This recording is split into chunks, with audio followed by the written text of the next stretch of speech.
Of a Linear Circle, Part 1, Chapter 1, 1971.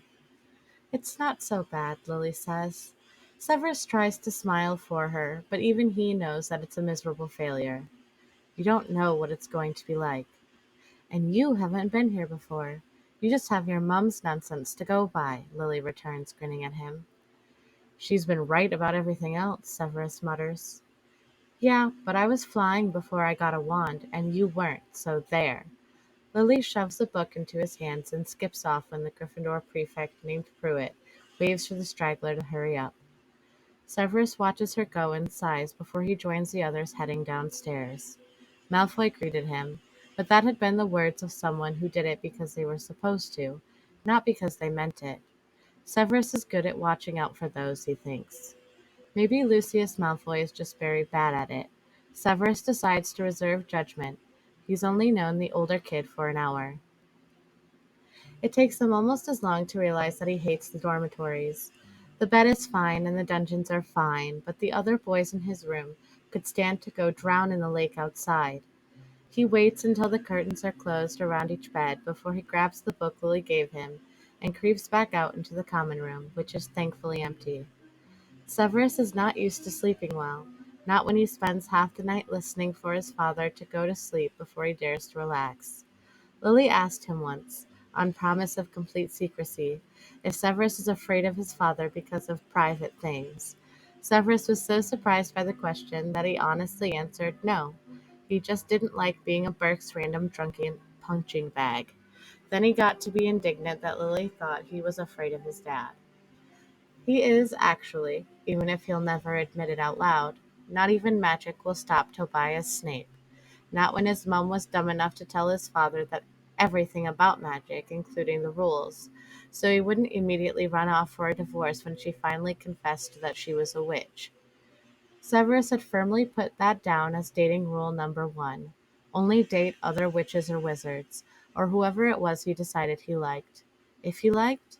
He's not sure that's an option, but he doesn't want to ask. He definitely does not want to listen to Eileen Prince Snape rant off about bloodlines and lineage again. Just in case there are still older Slytherins roaming around, Severus finds a chair in a darker corner of the room. He's used to reading without decent light, too. Lily gave him a Muggle book, a novel. Inside the front flap of the heavy paper cover is a note in her handwriting. We're in Hogwarts, and still live in different houses. Not a thing's changed at all, except that you can take your time reading this one, because I read it first. Then you can tell me every single reason why it's wrong, wrong, wrong. Love, Lily. What are you reading? Severus nearly throws the book over the back of the armchair in surprise. The chair rocks up on its back legs before coming down with a heavy thud on all four legs again. He stares at the portrait on the wall, which is merely watching him. One eyebrow lifted. Right. Mum warned him about the portraits. Severus just didn't expect any of the magical portraits to talk to him. Worse, the portrait is asking about the book. A Muggle book. Severus shouldn't even have it in the common room. It could. He's not a pureblood. The others might find out. I don't bite, the portrait says when Severus doesn't speak. I'm canvas. It isn't possible to bite. I just wanted to know what sort of book you had. No one brings books to this corner very often. Severus tries not to let on that his heart is still pounding. It's fiction. I like a good story. Is it good? The portrait asks, and Severus dares to peer closer. The portrait is a man with bronze skin and gray eyes? Hazel eyes? It's hard to tell in the dim light. He has curling brown hair and his robes are positively antique, even to someone who is already wearing hand-me-downs. The portrait is also wearing a collar that glitters green and matches the robes. The Severus thinks it's a very odd choice. I don't know. I haven't read it yet. Severus swallows and convinces himself that if it's a portrait, a Slytherin portrait, then it knows how to keep its mouth shut or it can be bribed. Not that he knows how to bribe a portrait, but he does know how to bribe a person. He can find out. It's Muggle fiction, he whispers. So what? Severus blinks a few times. What? So what? The portrait asks. Why does that matter? What's the name of the book? Severus bites his lip before holding the book out for the portrait's inspection. It's this one, he says, feeling like an idiot. The Lion, the Witch, and the Wardrobe. Sounds like someone couldn't decide what they were writing about and just kept throwing topics at paper until it lingered long enough to get picked up by a quill, the portrait says. Fascinating. What can I do to convince you to read it to me? I want to find out which subject the author finally settled on. I. What? The portrait lifts his eyes from the book's cover to look at Severus. Unless you're willing to stand there holding up the book to this canvas, turning the pages one at a time, I can't exactly read it on my own. I'm a portrait. Being a portrait is exceptionally dull when there is no one in this castle, by the way, and if anyone tells you otherwise, they are either not a portrait or they are lying, lying, lying. How can a portrait find anything dull? Severus finally asks. The man in the portrait tilts his chin and then shrinks. No, he isn't shrinking. He's walking backwards, and it changes Severus's perspective. He didn't know a portrait could do that. The portrait spreads his arms, gesturing at his surroundings. It's a house, and a real and very old house. There are windows with a garden visible behind them. It's night in the portrait's garden, too. The much smaller man is sitting in a sitting room, painted to scale, that has wooden shelves on the wall filled with tiny painted books. There is a wooden chair on a stone floor, and a stone archway is painted on both sides of the room. I've read every single book painted into this canvas. That was a long, long time ago. I see, Severus says, even though he really doesn't. The portrait sighs. I can't leave the Slytherin common room. Actually, I can't leave this portrait. It wasn't designed for that sort of freedom. You're one of the only people to speak to me in. The portrait pauses. What year is it? 1971? 1st September 1971.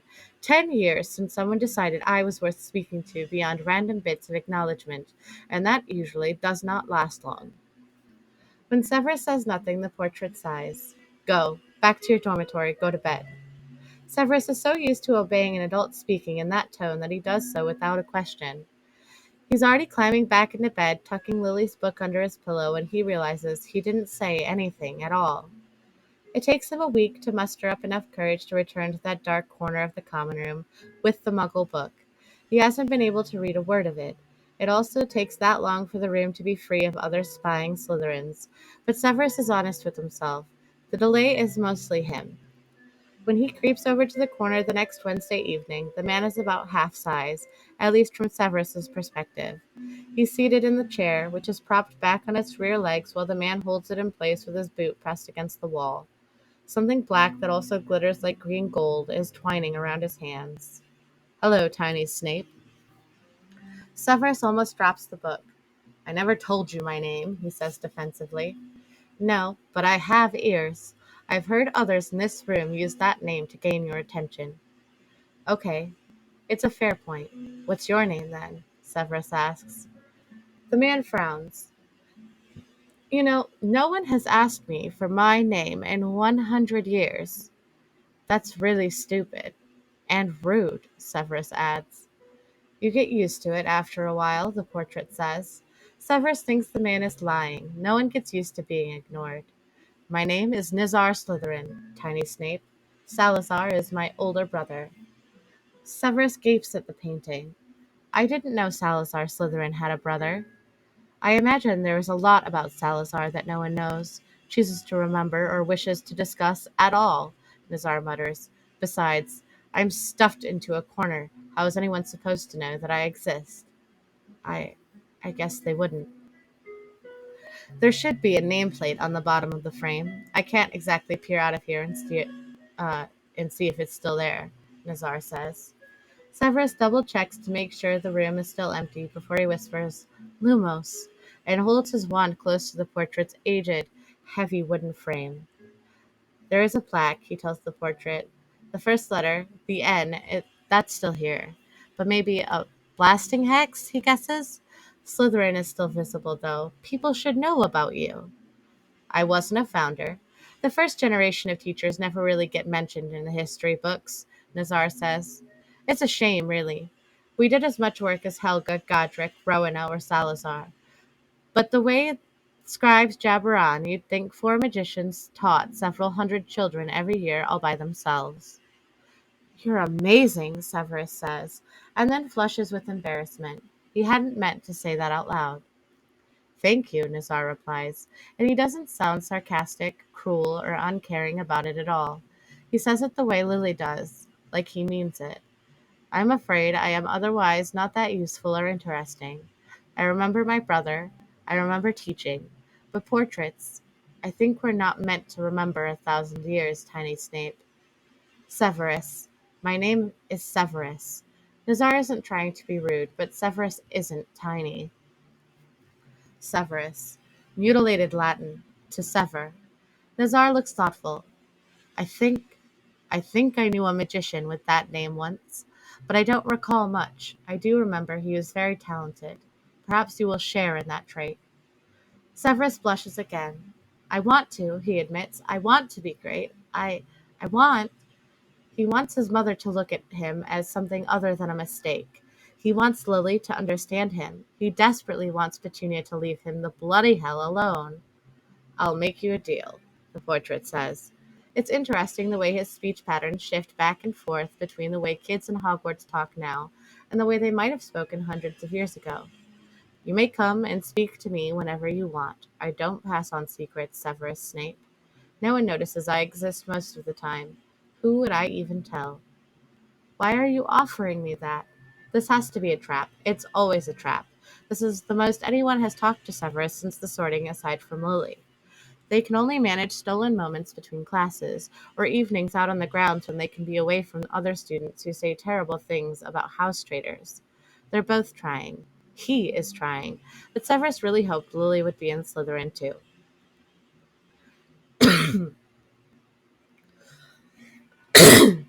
Nazar lets his wooden chair drop back down to the ground.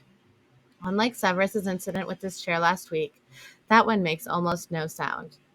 Whenever you enter the common room, you always look behind you as if you're waiting for someone to join you, and they never do. I hate seeing that look on the faces of the first years. It means they have friends in Hogwarts who will never be welcome in this room. You were watching me? Severus says in outrage. Nazar seems surprised by that. I watch everyone, Severus. My brother founded this house, but it was also my house. You're all my tiny serpents, and I will always watch and assist you however I can. Sorry, Severus murmurs, hanging his head. He should have guessed. Nazar Slytherin did say that being a portrait was dull. So far, you've not done a thing to warrant that sort of apology. Are you sure you're a Slytherin? Severus asks, scowling. Nazar smiles. How many confirmations of accuracy do you want? Fine. Nazar Slytherin, Severus repeats, trying to make it real. The plaque was blackened, but it still said Slytherin. What does that mean? Technically, the family name was Casa de Deslizars, but the languages in the north, well, if you gave a Castilian name to someone speaking the old Celtic tongues, it was often slurred into Slytherin. After a few years of it becoming a worse and worse habit, we just gave up and went with it. My full name is Nazar Harivalt de Leon, Casa de Deslizars, de Castilla y Moravia. The portrait looks like he's biting back a smile. It didn't help to ditch part of the syllable set and compact it to Deslizars either. Nazar Harivolt is half Euskarian, half Germanic, so no one slaughtered that one. It means little war leader. Severus smiles. Wow, mine just. Well, if you ignore my last name, then my name just means severed prince. To his surprise, Nazar saddens. No parent should use their child's name as a weapon against another. That's not it at all, Severus exclaims, and then remembers to lower his voice when another portrait on the other side of the room mumbles in sleepy protest about the noise. My apologies. Nazar has returned his attention to the glittering black ribbon in his hands. That was impolite of me. Sometimes I see things clearly just for a moment, and then it's gone again. It's it's okay. Severus manages to say, even with his throat too tight. He knows that the portrait is correct.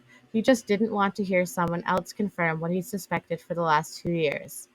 It's still not anywhere near as fab as what your name means. Fab? Nazar looks confused. Fabulous, Severus explains, trying to figure out how to hide in his robes. That one is far more muggle than wizard, and he needs to stop using it. Oh, the slang is shifting again. That will be interesting. Just don't ask me to tell you of slang from Shakespeare's time, Severus. Why not? Severus asks. Nazar raises an eyebrow. Because I'm a teacher, and you are 11. Severus frowns. You can't stop me from going to look it up in the library. You're right. I can't, can I? Nazar smirks at him. Oh, that was a gift. Severus isn't used to anything that roundabout, but he isn't stupid either. Do you still want to hear the book? Nazar's hazel eyes light up. If you don't mind, and if you don't neglect to sleep. Severus thinks about it. Only one chapter each night. That's reasonable, isn't it? Yes. You want something else, too. Nazar seems pleased. Excellent, Tiny Slytherin. What do you want in exchange?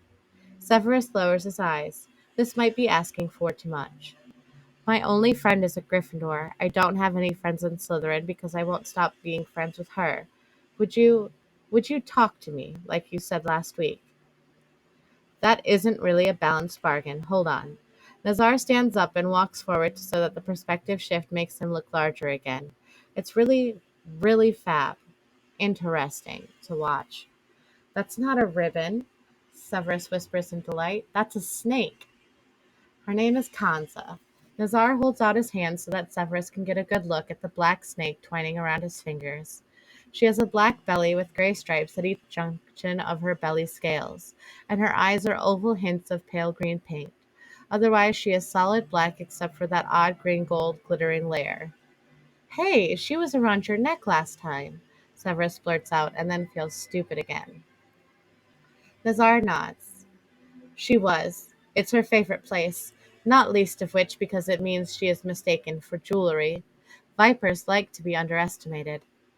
Fab, Severus whispers, temporarily forgetting to stop using that word. How do you know she likes that? Nazar pauses like he's trying not to grimace before he lets out an odd hissing sound. Oh, Severus stares at the portrait. You're a parcel mouth. And you're not running, Nazar smiles. Excellent. Why would I run? Severus asks in disbelief. Salazar was a parcel mouth. Do you remember when I mentioned that it had been 10 years since someone spoke to me? Nazar lets the black snake climb up his green robe sleeve, where she twines herself around his neck again. When she holds completely still, she does look just like the collar Severus mistook her for. Yeah? That particular student wished for me to prove that I was Salazar Slytherin's brother. So I did, Nazar sighs. Parcel mouths are not looked upon fondly anymore. Were they ever? Severus wants to know, curious. Yes, we were. Nazar returns to his chair. But you mentioned a book, and we made a bargain. Pay up, Slytherin. Oddly enough, Severus doesn't mind paying him. Severus sneaks into the common room every night it's empty to read Lily's book out loud to a portrait. Nazar treats Severus like he's a person of worth, someone valuable. Lily and her parents are the only other people who do that, and it warms him on the nights the dungeon dormitories feel too cold, too empty. Nazar thinks it's funny that a lion, a witch, and a wardrobe are all three the book's primary subjects. Severus's only complaint with the book so far is that he wants to hex all of the older siblings for not believing the youngest. He had to look after his toddler cousins on occasion before his father drove away that part of the family. 4-year-old muggles don't make things up like fawns, though Severus doesn't blame the other siblings for being fed up with the idea of tea parties. I wonder if it was a magician who wrote this, Nazar says when the talking beavers show up. We've already covered vanishing cabinets, the wardrobe, a dark witch, charmed weather, and mythological creatures, Severus replies. It wouldn't surprise me. No, wait. Father Christmas just turned up. Nazar starts laughing. When was this book written? 1950, Severus tells him after finding the copyright date. Oh, I suppose I can't blame the 1800s then, can I? Why? What did the 1800s do? Severus asks, lowering the book for a moment. They were kind enough to present us with Edgar Allan Poe, Oscar Wilde, Jules Verne, Alexandre Dumas, multiple Bronte sisters, and Lewis Carroll, most of whom I've never heard read. They have to be entertaining, though, considering how often their works incited students into frothing rages and arguments over who was taking which intoxicants while writing. Severus narrows his eyes. After what I read about Shakespeare last week, I'm not sure I want to go look for any of that. If they're all Muggle authors, he has to wait for the summer anyway. Nazar grins. And what did you learn about Shakespeare? That he really needed to get out more, Severus mutters, which for some reason sets Nazar off into a near hysterical fit of laughter. Severus judges him for being an odd portrait. Severus finally has to give the book back to Lily when its story is done. What did you think of it? She asks him, while thumbing through the pages. It was normal until Father Christmas showed up, Severus says, which makes Lily laugh too. Maybe the problem is that he only knows odd people. Wardrobes that send people to other worlds are normal, Lily teases him. This means that Severus spends the rest of their free evening after dinner trying to explain vanishing cabinets. Severus goes to the library on the edge of curfew, glaring at the library's meager selection of novels. None of the names the portrait mentioned are here except for Lewis Carroll, whose book has a picture of a rabbit in a waistcoat on the front. Brought you another one, Severus says later that night. Alice in Wonderland. If it's horrible, I'm blaming you. No, you should blame Lewis Carroll, Nazar says, smirking. I didn't write the book. You're weird, Severus retorts. I'm a Slytherin, and so are you. That means you are also, by association. What? Nazar asks. Severus scowls at him. Shut up, is his brilliant rebuttal. They're in the midst of chapter 6 when Severus stops and glares at the portrait. Are you sure you haven't read this before? But I don't want to go among mad people, indeed. Yes, Nazar replies crossly. If I had money, I'd wager you he was a Ravenclaw. Why do you think that? Wizard is an easy guess. Muggle fiction doesn't have a home in Hogwarts library. Absinthe, Nazar mutters, which makes no sense at all. Besides, how many riddles and analogies has this Carroll fellow crammed into this book so far? Severus gave up counting after the first chapter. A lot. The next book is wizarding fiction, since that's what the library has, and Severus doesn't think he's ready to go for anything else Carroll wrote, not yet. He might be dead before that happens. It's safer to have wizarding books in the dormitories, too, though it's not as interesting as Muggle fiction. That relies on imagination, where wizards tend to fix everything with magic before any kind of story has a chance to happen. Severus has no intention of going home over winter break, though Lily does. He gives her what spare change he has until more arrives in a Christmas card, maybe, and asks Lily to buy whatever that will get him that isn't wizarding boredom, as long as it isn't Lewis Carroll. You read Alice in Wonderland, didn't you? Lily asks. Severus makes a face. He is such a Ravenclaw. There's a sequel, Lily tells him and giggles at the horrified noise he makes in response. When she comes back from break, she brings him a pile of used books that are worth far more than the pittance he gave her. It was Christmas. Mum and Dad got some too, and so did I, Lily says, kissing his cheek. Happy holidays and happy birthday, Burke. Yeah, Severus hands over the sealed file that's been burning a hole in his pocket since the 5th of January. Happy Christmas and happy birthday. It's really pretty, Lily says to the gold liquid. Severus glances around and then leans close to her ear. It's Felix Felicis, he whispers. Severus! Shh, Severus says, clamping his hand over her mouth. Lily! Oof. Lily waits until Severus moves his hand. But Professor Slughorn says this takes 6 months to make. If you're really bad at it, maybe, Severus replies. Yes, I really did make it. I didn't steal it from that moron. I'd be too worried it was poison instead of the real thing. Thank you, Sev. Though I'm not sure what I need liquid luck for, Lily says. Not professional wizarding sports organizations' exams or to influence the Wizengamot. Otherwise, you just pick something. It won't go off as long as you don't remove the stopper until you're ready to use it. If you can't think of anything for 6 years, who cares? Lily smiles and hugs him. Severus is glad she likes it, even if he's blundered. He has no idea how to top Felix Felicis for the next time he needs a gift. He just wanted to see if he could brew it, which Slughorn had said that no one could until they were properly trained. Why is his head of house an idiot? He asks Nazar the same question. Because he's one of the very few Slytherins your headmaster trusts hasn't joined with Voldemort. Severus flinches. Please don't say that name. Fear of a name lends that man credibility, tiny Slytherin. Don't fear his name. Fear what that name is attached to. Severus looks up. You knew him? Nazar nods. Not personally. He always thought himself too good to talk to a mere portrait. Arrogant little dust mote. I'll still be hanging here when he's dead and gone, most likely. The older Slytherins, some of them think Voldemort is some kind of wizarding savior for magical blood.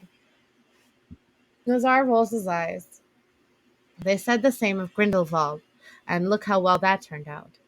When Severus brings down one of the used non-fiction books Lily's parents got for him, this one based on the legend of King Arthur, the result is 6 weeks of listening to Nazar Slytherin rant about historical inaccuracies. How Merlin was really not all that great, and what is this romantic nonsense anyway? They have Arthur married to his grandniece. Are they out of their minds? Nazar exclaims. Severus laughs and then quickly smothers the sound to avoid notice.